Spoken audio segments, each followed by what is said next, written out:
All right, how's it going? So I don't have a whole lot of updates today, but I do have a ZJ Jeep update. I think if you remember from my last video, we got this ZJ.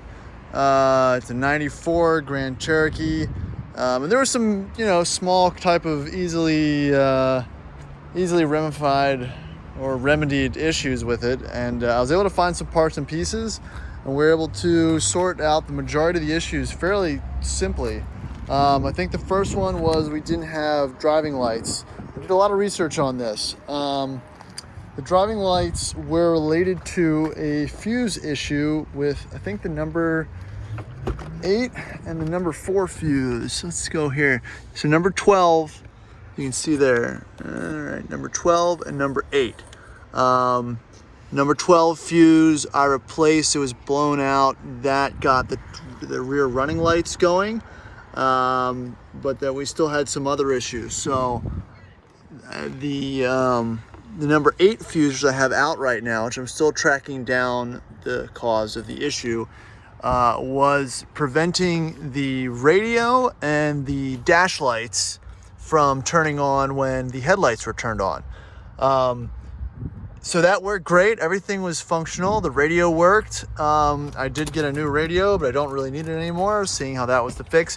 But I'm assuming because one of the actuators for the doors, for the locks, which is the sensors, the open close sensors that tell the computer whether or not to turn off the convenient lights, is either not sensing or is inoperable.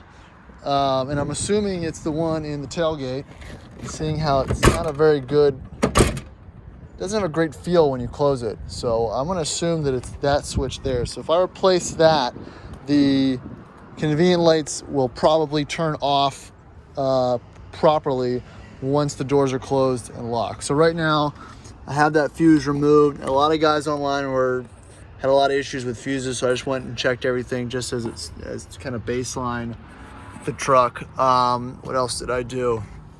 All right, we replaced the shifter bezel. That was fairly easy. This comes off. You just got to give it a firm pull upward and it pops off. Swapped out the other piece. The VIC, Vehicle Information Control Center, that goes down there, still couldn't get that to work. I can't find that part anywhere. So I actually just got a blank from a junkyard. It was $10. Slot that in there. It'd be way useful than a computer from 1994 that's not going to tell you a whole lot. What else did I do? Nothing really so much cosmetically besides buff the paint. It does look fairly good. It's a good color red, honestly.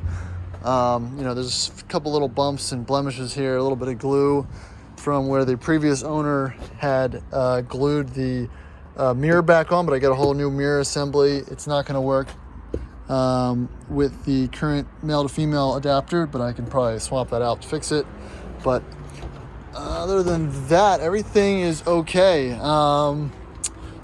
This tail light is still out, the running light, so I have to fiddle with that connector a bit more. But other than that, this thing's slowly kind of coming together. It still runs and drives great. Still need to get alignment. I ordered a serpentine belt, rear hatch struts for the back, and something else, just to kind of get things back up to usable spec here. But yeah, that's the Jeep update so far. But starts right up, everything works, AC works. Again, that radio is not working because we got the fuse pulled, which hopefully we'll get that sorted. And again, slowly bringing the Jeep back to life. Again, I know this isn't the normal content that we post as far as old Rovers and whatnot, but it's good to kind of get a different taste on how Americans did the 4x4 thing. These things are incredibly easy to work on. There's parts and pieces kind of all over the place.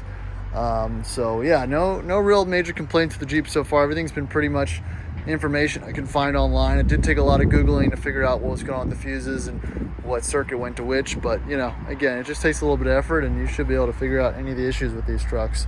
Any issue that these type of Jeeps, since they made them for so long, can have is probably all been documented, so there's gonna be nothing new there to figure out. So on the next thing, if you got any questions or comments, put them down below, and make sure y'all are subscribing for some more Rover content. I think we're probably gonna be getting to the 97 Disco over there at some point, and some of the other rides that we've got sitting around here. So that's all I got on this one for now.